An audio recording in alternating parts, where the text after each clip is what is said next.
नमस्कार साथियों, मैं आपका साथी रोबिन। आज हम इस वीडियो में डिस्कस करेंगे सिपाही भर्ती 2025 की। जैसा सबको पता होगा, सभी कोई जान ही गए होंगे कि इस बार जो है 2025 में सिपाही पद के लिए बिहार पुलिस में कुल 19,838 पद आए हैं। इसके पहले जो बहाली सिपाही पद के लिए आया था 21,000 समथिंग पोस्ट, उसका रिटन एग्जाम भी हो गया। रिटन एग्जाम के बाद उसका फिजिकल भी समाप्त हो गया। फिजिकल की 21,000 समथिंग पोस्ट का फिजिकल समाप्त नहीं हुआ कि आपका बिहार पुलिस में सिपाही पद के लिए एक नई बहाली आ गई। वो कहते हैं ना कि कटे हुए पे और जले हुए पे नमक छिड़कना, लेकिन ठीक इसका विपरीत काम किया कौन? तो CSBC। क्यों? तो यहाँ पे कटे और जले हुए पे नमक छिड़कने वाली बात नहीं है, कटे और जले हुए पे मरहम लगाने की बात है। बोलेंगे ऐसा क्यों? ऐसा इसलिए क्योंकि जो विद्यार्थी 21,000 पोस्ट में जो असफल हो गए होंगे रिटर्न में और वो फिजिकल में, उनके लिए तो ये क्या होगा? गोल्डन साबित होगा, क्योंकि जस्ट अभी अभी वो गम से बेचारा उभरे ही नहीं होंगे जब तक ये उनके लिए एक बहाली आ गए। यानी कि गम मिटाने के लिए एक सुनहरा अवसर है उनके लिए, जो रिटेन में छट गए 21,000 पोस्ट में और जो फिजिकल में छट गए। इस वीडियो में आप लोगों को हम बताएंगे कुछ बेसिक इंफॉर्मेशन। फॉर्म कौन कौन भरेंगे, कितने एज से भरा जाएगा, कितने एज तक भरा जाएगा, मतलब मिनिमम एज क्या होगा, मैक्सिमम एज क्या होगा, और एजुकेशनल क्वालिफिकेशन क्या होगा, शैक्षणिक योग्यता क्या होगा। और अक्सर डॉक्यूमेंट के बारे में बहुत सारा डिस्प्यूटेड रहता है, बहुत सारा मामला जो है क्या है, पेचीदा रहता है। जैसे कि आपका NCL कब से कब तक का होना चाहिए, EWS कब से कब तक का होना चाहिए, यदि अदर स्टेट का है तो वो क्या करेंगे। तो सारी बातें इसमें बताएंगे। चयन प्रोसेस बताएंगे, सिलेक्शन प्रोसेस क्या है, चयन प्रक्रिया इसका क्या है, इसका एग्जाम कितने मार्क्स का होता है, कितने फेज में होता है, फिर इसका फिजिकल आपको बताएंगे, किस बेसिस पे इसका मेरिट बनता है वो आपको बताएंगे, और पढ़ने का रणनीति बताएंगे, और आपको बुक लिस्ट के बारे में बताएंगे, और कुछ बहुत सारी ऐसी छोटी छोटी बातें होंगी जो इस वीडियो में आप सुनेंगे तो आपको पढ़ने के दौरान हेल्पफुल होगा। वो सारी बातें आप लोगों को इस वीडियो में हम बताएंगे। चलिए तो एक एक करके कुछ बेसिक इंफॉर्मेशन इसका जानते हैं और उसी दौरान कुछ कुछ महत्वपूर्ण बातें जानेंगे। तो आते हैं। तो देखिए, इस बार जो आया है सिपाही भर्ती 2025 बिहार पुलिस में कुल कितने पद हैं? 19,838 पोस्ट है। इसके पहले जो आया था 21,391 पोस्ट समथिंग, इसी के आसपास में बहाली आई थी। ये जो सबसे बड़ी बात है, इसका जो बहाली लेता है वो CSBC लेता है। कौन कंडक्ट करता है? CSBC करता है, central selection board of constable. C से क्या हो गया? सेंट्रल, S से सिलेक्शन, B से बोर्ड, C से कांस्टेबल। ये central selection board of constable का काम क्या है, जिसको हम लोग बोलते हैं केंद्र के लिए क्या करता है, ये CSBC एग्जाम कंडक्ट करती है। इसका काम है सिपाही पद का जितना भी एग्जाम होता है हमारे बिहार में, आप देखे होंगे मद्य निषेध के लिए कांस्टेबल पद के लिए बहाली आता है, परिवहन विभाग में आता है, उसके बाद आपका उत्पाद विभाग में आता है, फिर आपका वन विभाग में आता है, फिर अपना बिहार पुलिस में जिला पुलिस के लिए आता है, BSEF के लिए आता है। तमाम प्रकार का जो सिपाही पद के लिए जो बहाली जो निकालती है वो CSBC निकालती है। बिहार सरकार का एक विभाग है गृह विभाग। गृह विभाग क्या करता है, सारा अपना जो भी जितना बहाली निकालना है वो सौंपती है किसको? CSBC को। CSBC का ही काम होता है कि बिहार सरकार के गृह विभाग के द्वारा दिए गए जो टोटल कुल पद होते हैं वो क्या करते हैं, उसका नोटिफिकेशन निकालते हैं, और CSBC ही एग्जाम कंडक्ट करवाती है, फिजिकल कंडक्ट करवाती है और फाइनली मेरिट बनवाती है। यानी कि एग्जाम फॉर्म भराने से लेकर मेरिट तक का काम CSBC का रहता है, central selection board of constable का। ये फाइनली मेरिट बना के फिर किसको दे देता है? बिहार सरकार गृह विभाग को दे देता है कि लीजिए आपने मुझे इतना पद के लिए दिया था कि इतना पद आपको हम दे रहे हैं, इसे मुझे बिहार में इतने इतने बच्चों को चयन करके मुझे दीजिए। लीजिए मैंने आपको चयन करके दे दिया, आपको जहां काम करवाना है करवाइए। ये CSBC का काम होता है। तो ये सिपाही पद के लिए कौन एग्जाम कंडक्ट करती है बिहार में? CSBC। उसी प्रकार सब इंस्पेक्टर और असिस्टेंट सब इंस्पेक्टर के लिए कौन करता है? तो ये करता है BPSSC। ये आपका 2008 में आ गया था, ये आपका 2016 में आया था। ये आपका करता है Bihar police subordinate service commission. ये आपका करता है, जैसे दरोगा का बहाली आता है, आपका दरोगा का बहाली, ये दरोगा का भी बहाली आपका मद्य निषेध में भी आता है। ये तमाम प्रकार का जो आपका सब इंस्पेक्टर रैंक का जो बहाली वगैरह होती है या स्टेनो वगैरह में पदाधिकारी के रूप में, तो ये BPSSC करती है। तो ये ध्यान रहे। चलिए छोटी मोटी बातें आपको मैंने बता दिया। अब हम आते हैं पॉइंट पे। ऑनलाइन इसका कब से स्टार्ट? तो 18 मार्च 2025 से, यानी कि आज से ही हमारा क्या होगा, फॉर्म ये भराना शुरू हो गया। ये चलेगा 18 अप्रैल 2025 तक। एक छोटी मोटी बात कर लेंगे, ये कौन से लेवल का पोस्ट है? तो लेवल 3 का पोस्ट है। ये जब 7 पे आया था हमारा 2016 में, तो उसमें लेवल आया था। लेवल 1 से स्टार्ट किया गया था, लेवल 1 2 3 4 5 6 7 8 इस तरह। तो लेवल 3 का पोस्ट है हमारा सिपाही, यानी बिहार पुलिस में जो कांस्टेबल का पद है वो इसमें कितने कौन सा लेवल का है, 3 का है। जो ग्रेड पे है इसका वो कितना ग्रेड पे है, 2000, क्योंकि आप रेलवे में देखे होंगे ग्रुप डी का ग्रेड पे कितना 1800, कौन सा लेवल हुआ। लेकिन बिहार पुलिस में सिपाही लेवल 3 का पोस्ट है और ये हमारा कौन सा है, ग्रेड पे 2000 है, ये ध्यान रहे। पे बैंड 21,700 से 69,100 है। बेसिक इंफॉर्मेशन की बात करते हैं, इसमें क्या हम जानेंगे कि कौन कौन व्यक्ति फॉर्म भर सकते हैं, वो कितने पढ़े लिखे होने चाहिए, उनकी उम्र कितनी होनी चाहिए, यदि वो बिहार के हैं और आरक्षण लेना चाहते हैं तो उनके पास कौन कौन सा डॉक्यूमेंट्स होना चाहिए, ये तमाम प्रकार की बातें इसमें चर्चा करेंगे। तो योग्यता या पात्रता, एलिजिबिलिटी क्या होना चाहिए, पहले शैक्षणिक योग्यता। शैक्षणिक योग्यता में वो कितने पढ़े लिखे होने चाहिए, तो बोलेंगे बिहार पुलिस में सिपाही पद के लिए वही फॉर्म भरेंगे जो इंटर पास होंगे। क्या होंगे, इंटर पास होंगे या उसके समकक्ष होंगे। बहुत सारे मदरसा बोर्ड से भी इंटर पास होते हैं, संस्कृत बोर्ड से भी होते हैं। तो 10+2 पास होना चाहिए या उसके समकक्ष होना चाहिए। अब हम बात शैक्षणिक योग्यता आपको मैंने बता दिया। अब हम बात करते हैं शारीरिक मापदंड की। शारीरिक मापदंड का कहने का मतलब अब देखे ही होंगे, जब भी पुलिस वगैरह की बहाली आती है तो इतने हाइट का होगा तभी उसका फॉर्म भरने के लिए मिलेगा, या फॉर्म भर भी दिए गलत सही डाल के तो वहां पे पता चल जाता है जितना हाइट चाहिए उतना नहीं मिला तो आपको भगा दिया जाएगा।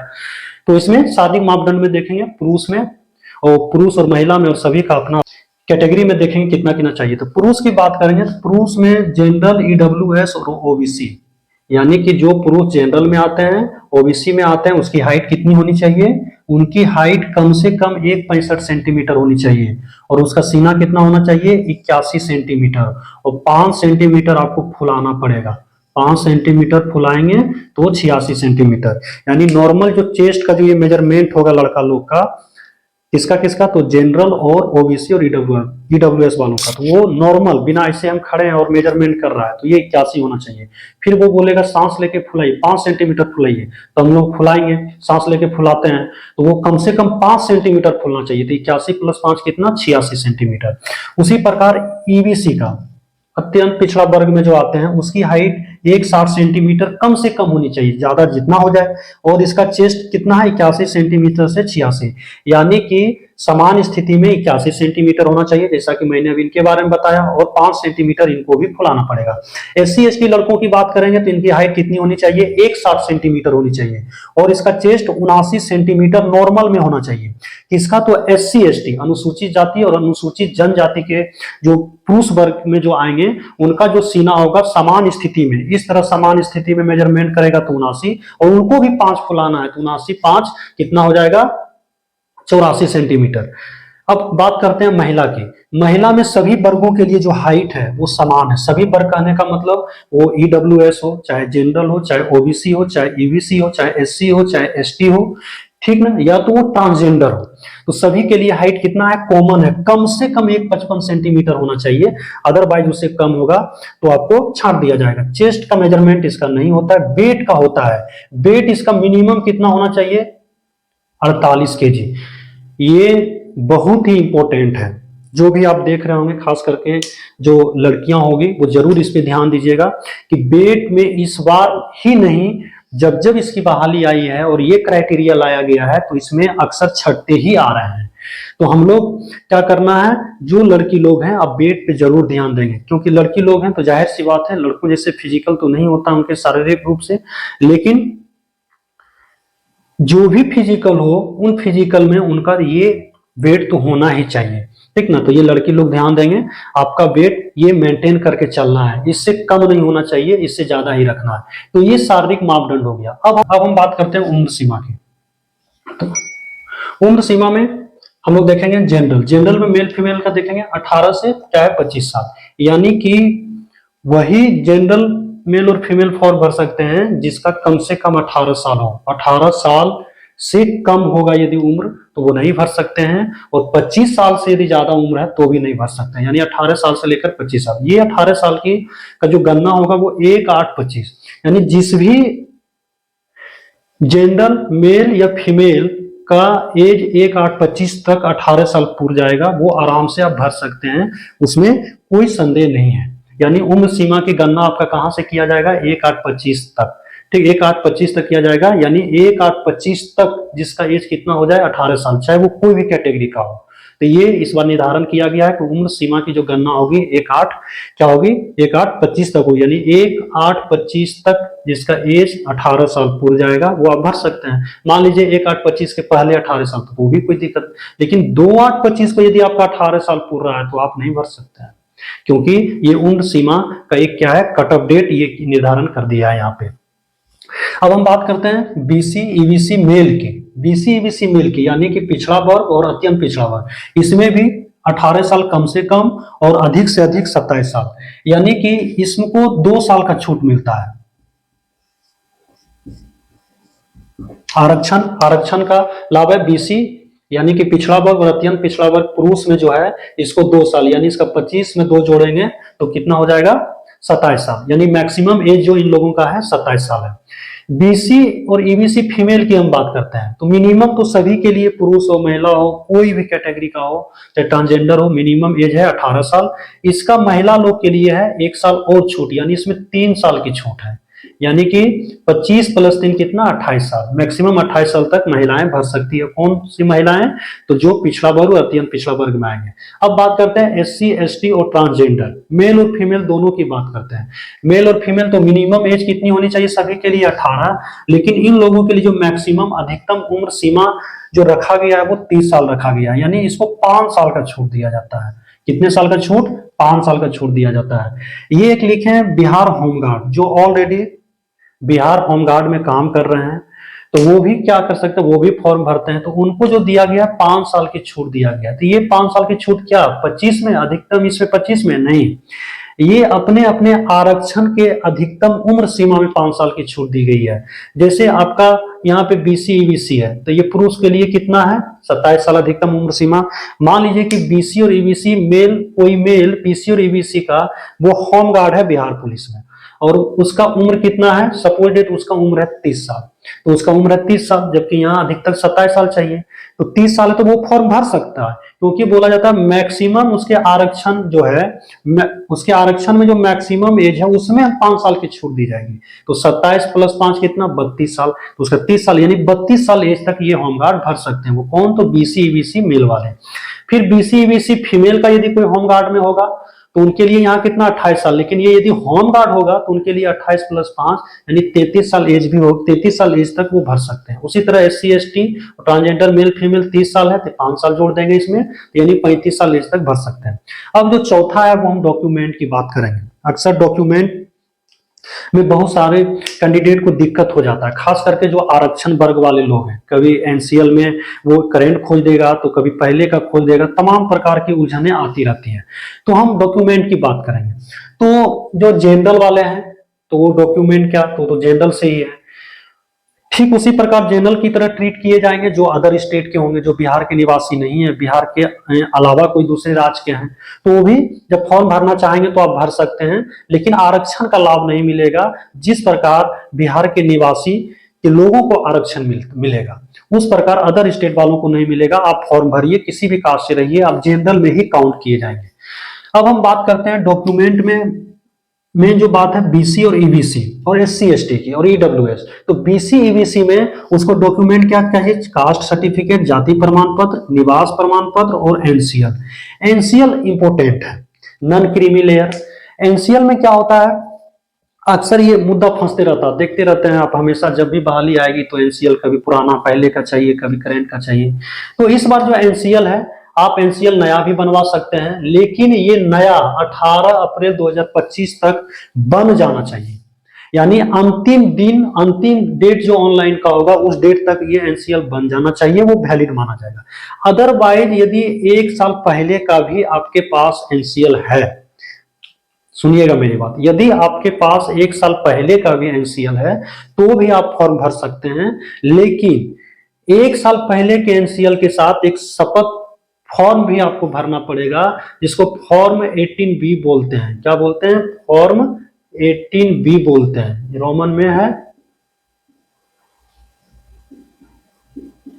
ये गूगल पे भी मिल जाएगा या साइबर वाला से जाएंगे तो उसमें क्या रहता है फॉर्म में, नाम पता ठिकाना वगैरह यही सब रहेगा, जाति वगैरह रहेगा, यही आप भर दीजिए।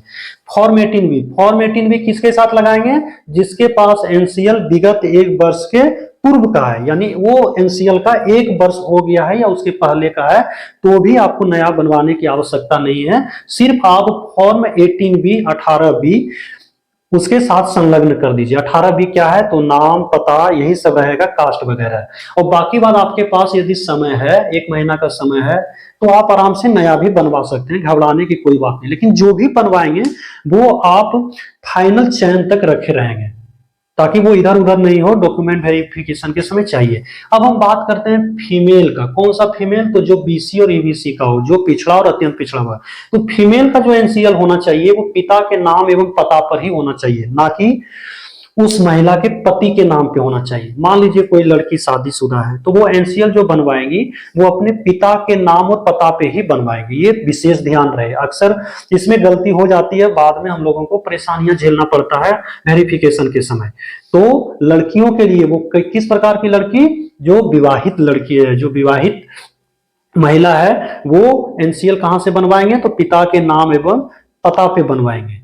ये हो गया हमारा बीसी ईबीसी का, मेल फीमेल का। अब एससी एसटी की बात करते हैं। एससी एसटी को क्या चाहिए, तो जाति प्रमाण पत्र और निवास प्रमाण पत्र चाहिए। इनको एनसीएल की आवश्यकता नहीं है भाई, इनको एनसीएल की आवश्यकता नहीं है। ये एससी एसटी को जाति और निवास। ईडब्ल्यूएस को ईडब्ल्यूएस सर्टिफिकेट चाहिए, सभी को पता है। तो इनका जो होना चाहिए वित्तीय वर्ष 23-24 का वो ईडब्ल्यूएस सर्टिफिकेट होना चाहिए, और 18/4/25 तक ही मान होगा, यानी 18/4/25 के बाद यदि आप ईडब्ल्यूएस बनाएंगे तो वो वैलिड नहीं होगा।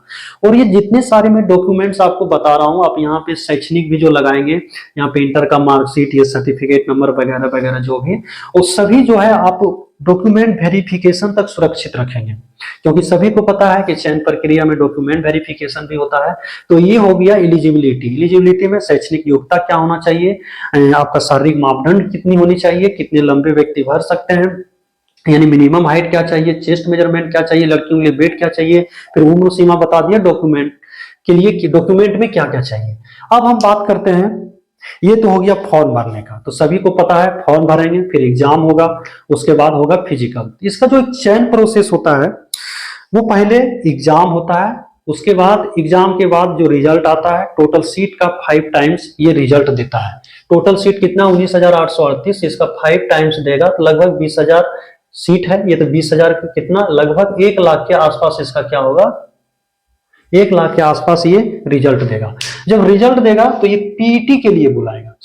हम लोग सभी जानते हैं बिहार पुलिस में इसका जो चयन प्रोसेस है, बिहार पुलिस में सिपाही पद के लिए पहले एग्जाम और दूसरा क्या है, फिजिकल। और फिजिकल के ही आधार पे इसका मेरिट बनता है।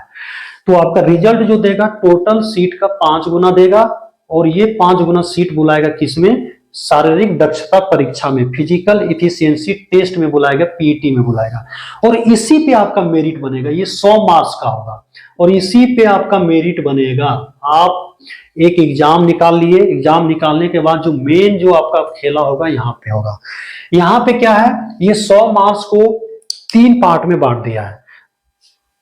दौड़ के लिए 50 नंबर रखा गया है, गोला फेंक के लिए 25 नंबर, 50 25 75, और ऊंची कूद के लिए 25 नंबर। तो 75 25 आपका 100, यानी 100 नंबर का ये पीईटी बनाया है। और इसी में पुरुष और महिला के लिए वो अलग अलग शारीरिक दक्षता क्या किया है, निर्धारित किया है। चलिए एक एक करके आपको बताते हैं, कब कौन कितना मिनट में दौड़ेगा, पुरुष या महिला, तो उसको इतना नंबर मिलेगा। कौन कितना मैक्सिमम मार्क्स, कितना में दौड़ेगा तो मैक्सिमम मार्क्स उठा सकता है, कितना फेंकेगा मैक्सिमम मार्क्स गोला में उठा सकता है, कितना वो ऊंची कूद करेगा तो मैक्सिमम मार्क्स उठा सकता है। तो चलिए हम रनिंग की बात करते हैं। रनिंग 50 मार्क्स, ये सभी वर्ग के पुरुष के लिए है। 6 मिनट में पास है, 6 मिनट में आप दौड़ जाते हैं तो पास माने जाएंगे, आप फेल नहीं। रनिंग है 50 मार्क्स का। इसमें क्या है, यदि कोई पुरुष, सभी वर्ग के लिए मैं बोल रहा हूं, वो पुरुष चाहे वो जनरल हो, ईडब्ल्यूएस हो, ईबीसी हो, बीसी हो, एससी हो, एसटी हो, कोई भी वर्ग के पुरुष हो, उसके लिए है 50 मार्क्स।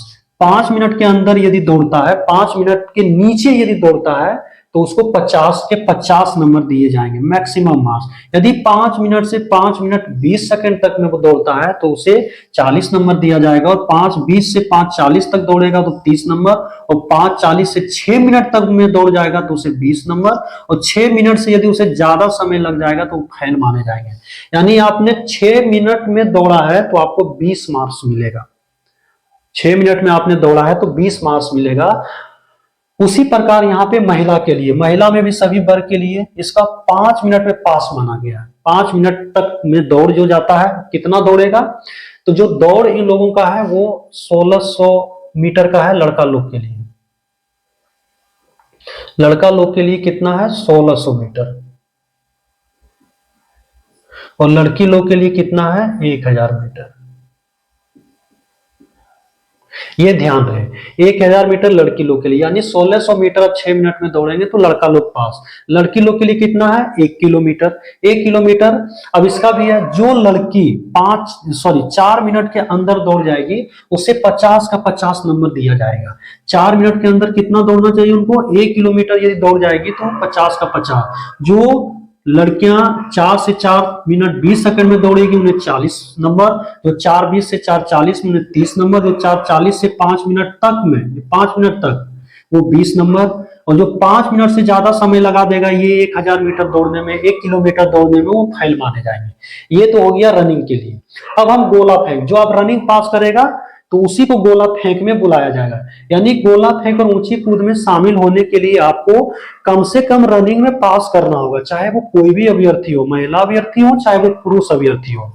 जब तक आप रनिंग में पास नहीं करेंगे तो ये गोला फेंक और ऊंची कूद में आपको ट्राई तक भी करने नहीं दिया जाएगा। रनिंग में फेल आपको स्टेडियम से बाहर कर दिया जाएगा। तो ये रनिंग हो गया। रनिंग में आप पास किए तो गोला फेंक, गोला फेंक इसमें कितना मार्क्स का है, तो ये 25 मार्क्स का है और 16 पाउंड का होगा। ये पुरुष का है, सभी वर्ग पुरुष के लिए है 16 पाउंड का, 16 पाउंड। और आपको कम से कम कितना फेंकना है, तो कम से कम आपको पास के लिए 16 फीट फेंकना है मेरे दोस्त। 16 फीट आप फेंकेंगे तो आप पास माने जाएंगे। 16 फीट से आप नीचे फेंक दिए तो आप फेल माने जाएंगे। तो अब इसका 25 नंबर कैसे उठाया जाए, 25 नंबर का क्राइटेरिया क्या है। यदि 25 का 25 नंबर आपको चाहिए तो 20 फीट से ज्यादा आपको गोला फेंकना होगा। कौन, तो कोई भी वर्ग का पुरुष। यदि आप 19 से 20 फीट तक फेंके तो 21 नंबर मिलेगा। यदि आप 18 से 19 तो 17 नंबर। यदि 17 से 18 फीट फेंके तो आप 13 नंबर। यदि 16 से 17 फीट फेंके तो आपको 9 नंबर। और यदि आप 16 फीट से बाबू कम फेंक दिए तो आपको फेल माना जाएगा, विशेष ध्यान रहे। तो लड़का लोग लगभग फेंक लेते हैं। अब हम बात करते हैं महिला लोग की, वो भी महिला सभी वर्ग के। महिला लोग के लिए क्या है भाई, तो शरीर के अनुसार गोला का वजन कम रखा गया, 12 पाउंड का रखा गया, और पास होने के लिए महिला लोग को कम से कम 12 फीट तो फेंकना ही पड़ेगा। अब जिसमें जितनी कैपेसिटी होगी वो 25 नंबर में अपना नंबर उठाएंगे, जिसमें ज्यादा कैपेसिटी होगा वो 25 का 25 नंबर अपने शारीरिक दक्षता के अनुसार वो अपना नंबर उठा सकते हैं। तो ये 16 फीट प्लस जो महिला फेंक देगी वो उसे मिलेगा 25 का 25 नंबर, जो कि गोला फेंक में चाहे वो पुरुष हो चाहे महिला हो सबके लिए बराबर मार्क्स रखेंगे 25 मार्क। 16 फीट से ज्यादा महिला फेंक देगी 25 मार्क। यदि वो 15 से 16 फीट तक फेंकती है तो उसे कितना मिलेगा, 21 मार्क्स। यदि वो 14 से 15 फीट तक फेंकती है तो 17 मार्क्स। यदि 13 से 14 तो 13 मार्क्स, और 12 से 13 तो 9 मार्क्स। और यदि 12 फीट से कम फेंक देती है तो वो फेल माना जाएगा। ये तो हो गया महिला पुरुष का आपका क्या, गोला फेंक। अब बात करते हैं ऊंची कूद, तीसरा इवेंट ऊंची कूद। 75 मार्क्स का इधर काम हो गया। अब 25 मार्क्स, 75 25 कितना हो गया, 100। पुरुष में सभी वर्ग के लिए देखेंगे ऊंची कूद हाई जंप, 5 फीट जो पुरुष हाई जंप कर देगा उसको 25 का 25 नंबर मिलेगा। कितना, तो 5 फुट आपको कम से कम 5 फुट करना होगा तो मिलेगा 25 नंबर। वैसे पास के लिए क्या है, 4 फुट। पास के लिए जो है लड़कों लोग के लिए यदि इनको पास होना है तो पास के लिए 4 फीट, यानी कम से कम आपको 4 फीट हाई जंप करेंगे तो आप पास माने जाएंगे। 4 फीट में मतलब आपको 13 नंबर मिलेगा। पास हो रहे हैं तो मतलब 13 नंबर। और आपको चाहिए 25 का 25 नंबर, तो आपको उछलना होगा 5 फीट, कम से कम 5 फीट, उससे ज्यादा जितना उछल जाइए। यदि आप 5 फीट से कम 4 फीट 8 इंच उछले तो 21 नंबर, 4 फीट 4 इंच उछले तो 17 नंबर और 4 फीट उछले तो 13 नंबर, जो कि पास की क्राइटेरिया मानी गई है सभी वर्ग के पुरुष के लिए। और यदि आपने 4 फीट से कम हाई जंप कर दिया तो आप फेल माने जाएंगे मेरे दोस्त, आप क्या माने जाएंगे? फेल माने जाएंगे। अब हम बात करते हैं महिला में। महिला में वो भी सभी वर्ग के लिए, महिला में भी पास के लिए कितना है तो 3 फीट, कम से कम 3 फीट आप हाई जंप करेंगे तो पास माने जाएंगे। और पास के लिए भी कुछ ना कुछ नंबर रखा गया है, तो 3 फीट के लिए 13 नंबर रखा गया है। अब जिसमें जितनी कैपेसिटी वो नंबर उठाएंगे। तो आयोग ने रखा है, सीएसबीसी ने क्राइटेरिया रखा है। सीएसबीसी बोलता है कि देखिए आप लोग यदि 4 फीट हाई जंप कर जाती है महिला लोग तो आपको हम 25 का 25 नंबर देंगे, और जो 3 फीट 8 इंच करेंगे वो 21 नंबर, 3-4 करेंगे 17 नंबर, और 3 फीट जो करेंगे 13 नंबर। जो 3 फीट से कम हाई जंप करेंगे वो फेल माने जाएंगे, उसको हम फेल कर देंगे। तो आपने एग्जाम पास किया, पीईटी में आया, मेरिट आपका 100 नंबर से यही बनना है। तो इसमें जिसकी जो कैपेसिटी है, जितना आप एफर्ट लगाएंगे, जिसका फिजिकल मजबूत अच्छा होगा, बढ़िया होगा, वो बढ़िया मार्क्स उठाएंगे और मेरिट बना लेंगे। बहुत सारे इस बार ऐसे लड़के लड़कियां हैं जो 100 का 100, 95, 96 इस प्रकार के नंबर उठाए हैं। अब बात करते हैं ट्रांसजेंडर की। अब बात है कि ट्रांसजेंडर का फिजिकल किसके अंदर रखा जाएगा भाई? तो ट्रांसजेंडर का फिजिकल का जो मानक रखा गया है वो वही होगा जो महिला का है, इसलिए ट्रांसजेंडर का फिजिकल वही होगा जो महिला का फिजिकल होगा, ध्यान रहे। तो ये हो गया ट्रांसजेंडर का। तो ये आप लोगों को मैंने बता दिया कि बिहार पुलिस में जो सीएसबीसी एग्जाम कंडक्ट करती है और कंडक्ट से लेकर आपका मेरिट बनाती है, वो आप लोगों को मैंने बता दिया।